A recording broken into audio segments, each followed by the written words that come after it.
आज ही ओला dock app download करें। ओला dock, doctor का अपॉइंटमेंट आसानी से। अस्सलाम वालेकुम, मेरा नाम डॉक्टर दानिश रहीम है। मैं माहिर अमराज नाक कान हलक का डॉक्टर हूँ। मैंने MBBS डॉ मेडिकल कॉलेज से की है और अपनी FCPS की ट्रेनिंग सिविल हॉस्पिटल कराची से की है। उसके बाद अनम हॉस्पिटल के अंदर पिछले 1 साल से माहिर अमराज नाक कान हलक का डॉक्टर हूँ और वहाँ पर मैं खिदमत अंजाम दे रहा हूँ। तो मैं आज आपको मुंह के कैंसर से उसकी अलामात, उसकी वजूहात और उसके होने का सारा मैं आपको बताता हूँ, किस तरह से बचना चाहिए और इसमें क्या क्या होता है। साथ ही साथ इसमें जो ट्रीटमेंट किया जाता है वो क्या होता है, तो उसकी मैं आपको आज उसकी सब डिटेल बताता हूँ। हमारे पास मुंह के कैंसर से जब मरीज़ आता है तो अक्सर उसके मुंह में छाला हुआ होता है और वो छाला जो है कभी दर्द नहीं कर रहा होता है, बग़ैर दर्द किए हुए उसके मुंह में हो रहा होता है आहिस्ता आहिस्ता। तो मरीज़ समझता है कि शायद ये इस तरह कोई ख़तरनाक चीज़ नहीं है, लेकिन चूँकि वो छाला ख़त्म नहीं होता है तो वो फिर आहिस्ता आहिस्ता बढ़ने लगता है। तो उसकी वजह से जब वो छाला सही नहीं होता है और जब बढ़ते होता रहता है तो उसमें जो है पेशेंट को बाद औक़ात छाले से खून आना शुरू हो जाता है, या कभी कभी जो है उसको जो है जिस साइड वो खाना ना खाता है तो उसमें वहाँ पर दर्द भी महसूस होता है। ये तो उसकी अलामात होती है कि छाला जब बन जाता है मुंह में तो आप कम से कम 3 हफ्ते से ज़्यादा का अगर वक्त गुज़र जाए तो उस छाले को बिल्कुल आसान तरीके से ना लें, लाइट ना लें, बल्कि अपने डॉक्टर को जो है दिखाएं। और अगर वो डॉक्टर आपका जो है समझता है कि उसमें कुछ इसमें दवाइयाँ अगर नहीं हो रही तो वो ENT कंसल्टेंट को रेफ़र कर दें, क्योंकि अगर ये छाला जितना देर रहेगा उतना ही ये फिर अंदर फैलने की सलाहियत रखता है। अमूमन ये जो छाला होता है इसकी वजूहात क्या होती हैं, तो ये जो छाले होते हैं ये ज़्यादातर पान, तंबाकू, गुटखे और छालियाँ इन सब से होता है। ये चीज़ें ऐसी हैं जो कि हमारे माशरे में बहुत आसानी से लोगों के पास होती हैं, मिल भी जाती हैं, तो इसलिए हम लोग इसको अपने रूटीन में इस्तेमाल भी कर रहे होते हैं।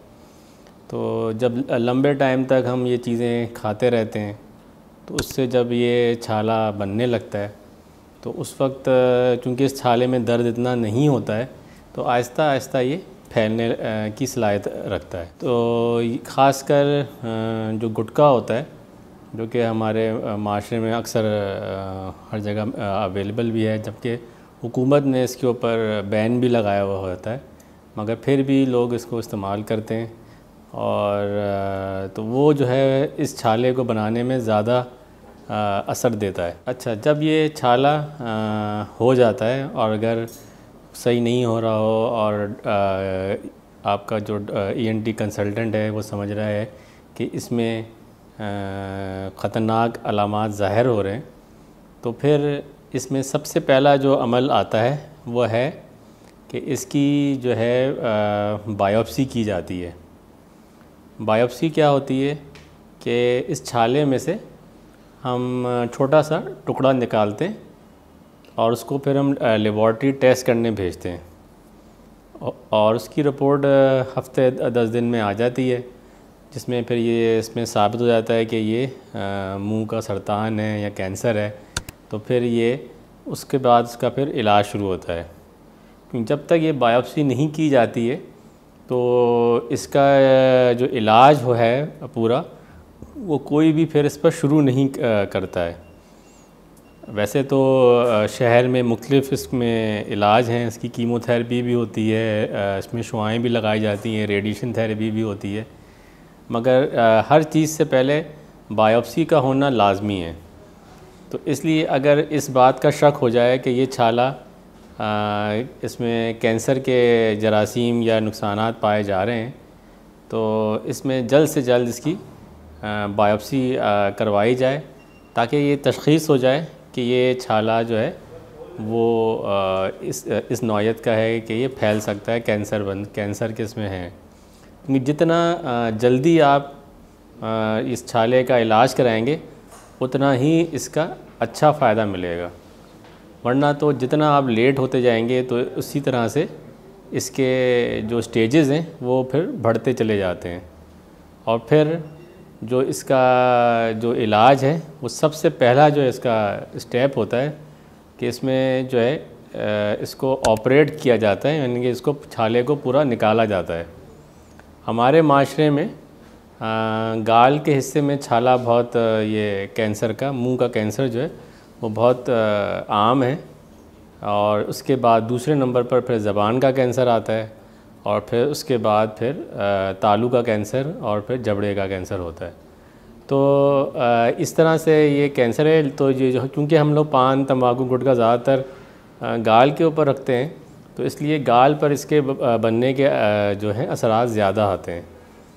तो जितना जल्दी आप इसका ऑपरेशन कराते हैं तो इतना ही इसके अच्छे रिज़ल्ट्स आते हैं। और जितना देर से इसमें आप जाते हैं सर्जरी की तरफ, उतना ही इसके रिज़ल्ट्स भी इतने अच्छे नहीं आते हैं। सर्जरी जब इसमें की जाती है तो उससे पहले इसमें हम मुख्तलिफ़ एक्सरेज़ करवाते हैं, सीटी स्कैन जिसमें ख़ासकर है, एमआरआई है जिसमें कराया जाता है, ये देखने के लिए कि इसके जो जड़ें हैं वो कहाँ कहाँ तक फैली हुई हैं। बाज़ औक़ात इसकी जड़ें जो हैं गर्दन में भी होती हैं, तो गर्दन में जो है ये बहुत सारी गुठलियाँ होती हैं, उसमें ये फैल जाता है और वो फिर उसकी स्टेजेस बढ़ जाती हैं। तो जब हमें ऑपरेट किया जाता है तो ऑपरेट करने में खाली हम छाले को नहीं निकालते मुंह से, इसके अलावा हम गर्दन की भी सफाई करते हैं साथ साथ। तो इसलिए सीटी स्कैन और एमआरआई से ही हम इसको मालूम कर सकते हैं कि ये कहाँ कहाँ तक फैला हुआ है। ऑपरेशन बाज़ औक़ात थोड़ा सा उसमें पेचीदगियाँ भी होती हैं, क्योंकि ये छाला बाज़ औक़ात जो है वो खाल के ऊपरी हिस्से में आ जाता है। तो खाल का जब ऊपरी हिस्सा होता है, जब वो भी इन्वॉल्व हो जाता है तो उसमें फिर हमें खाल को भी काट कर निकालना पड़ता है। खाल को भी निकालते हैं, साथ साथ जबड़े की हड्डी को भी निकालना पड़ता है। तो जब हम इतनी सारी चीज़ें जब ऑपरेशन में निकाल देते हैं तो फिर जो उसका ऑपरेशन निकालने के बाद जो दूसरा इसका अमल आता है वो है रिकन्स्ट्रक्शन, यानी कि प्लास्टिक सर्जरी की जाती है इसकी। तो इसमें फिर ये कि प्लास्टिक सर्जन जिस्म के दूसरे हिस्से से गोश्त निकाल कर उसके ऊपर लगाकर बिल्कुल उसको गाल को बनाता है, ताकि गाल का जो डिफेक्ट है वो कवर हो जाए। तो इसलिए जितना जल्दी इसका ऑपरेट कराएंगे उतना ही छोटा ऑपरेशन होगा, जितना आप देर से ऑपरेट कराएंगे उतना ही इसका ऑपरेशन लंबा भी होगा, और उसमें अखराजात और ये सब चीज़ें कॉस्ट इफ़ेक्टिव भी उसी तरह से बढ़ जाती हैं। तो ये तो ऑपरेशन की हो गई।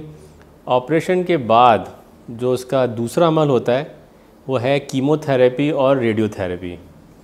उस चीज़ के लिए हमें जो ऑन्कोलॉजिस्ट होते हैं उनके पास हम पेशेंट से ओपिनियन लेते हैं, मशवरा लेते हैं कि इसको कीमोथेरेपी और रेडियोथेरेपी दी जाए, ताकि बड़े ऑपरेशन के बाद जो है अगर इसमें कहीं कहीं जो वो है जड़ें रह गई हैं तो वो फिर कीमोथेरेपी और रेडिएशन थेरेपी से वो सूख जाए। तो वो जो है जो दूसरा अमल है वो थोड़ा सा लंबा होता है, उसमें कम से कम जो है 1.5 महीने 2 महीने लगते हैं। मुख्तलिफ़ साइकिल्स होती हैं वो दी जाती हैं। तो वो इनके जो डॉक्टर्स होते हैं वो इसको जब देते हैं उसके बाद जो है पूरा इलाज कंप्लीट होता है। तो जब ये इलाज किया जाता है इसका ऑपरेशन का, तो उसमें जो है साथ ही साथ जो है बाज़ औक़ात मुँह से खाने पीने का अमल मुतासर हो जाता है, सांस लेने का अमल मुतासर हो जाता है। तो आर्जी तौर पर पेट में नलकी लगाई जाती है, और साथ ही साथ जो है वो सांस लेने के लिए एक और नलकी लगाई जाती है, ताकि मरीज़ का जो खुराक वगैरह जो है वो आराम से वो ले सके पेट से, और जो है सांस भी आराम से वो ले सके, ताकि इसकी कीमोथेरेपी रेडियोथेरेपी आसान तरीके से कंप्लीट हो जाए। तो आप ये बात देख लें कि इतनी छोटी सी चीज़ से इतना बड़ा जो है इसका इलाज हुआ और फिर मरीज़ को कितनी तकलीफ़ से गुज़रना पड़ता है, क्योंकि ये जो चीज़ें हैं ज़्यादा जिनसे ये होता है, जैसे छालिया है, पान, तंबाकू, गुटखा वगैरह, ये ज़्यादातर हमारे इंडो पाक में अवेलेबल है, यहाँ पर मिलता है। बाहर मुल्कों में, यूरोपियन कंट्रीज़ में चूँकि ये चीज़ें कम हैं तो इसलिए वहाँ पर मुंह का कैंसर कम है और ज़्यादातर वहाँ पर गले का होता है, क्योंकि वहाँ पर स्मोकिंग ज़्यादा होती है। तो इसी तरह जो है चूँकि ये चीज़ें बहुत आसानी से मिल जाती हैं तो इनसे ये सब चीज़ें होता है। तो इसलिए मेरी गुजारिश यही है कि जब भी आपको शक हो कि आपके मुंह में इस तरह का छाला हो रहा है और वो सही नहीं हो रहा है, तो आप अपने एक डॉक्टर से रुजू कराएं और उसका इलाज जल्द से जल्द कराएं ताकि वो चीज़ ज़्यादा ना बढ़े। अगर आपको नज़ला, साइनस, कान में दर्द, गले में दर्द, कान का बंद होना, नाक का बंद होना, थायराइड, टॉन्सिल, मुंह के कैंसर या दीगर दूसरी नाक, कान, गले बीमारियों का इलाज करवाना है तो आज ही अनम हॉस्पिटल में मेरा अपॉइंटमेंट हासिल करें और इन बीमारियों का फ़ौरी तौर पर इलाज कराएं। अपॉइंटमेंट हासिल करने के लिए दिए गए लिंक्स और नंबर पर राब्ता कीजिए। शुक्रिया। पाकिस्तान के टॉप डॉक्टर्स के साथ अपॉइंटमेंट बुक करें, वो भी पेशेंट फीडबैक देखते हुए। आज ही ओला डॉक ऐप डाउनलोड करें। ओला डॉक, डॉक्टर का अपॉइंटमेंट आसानी से।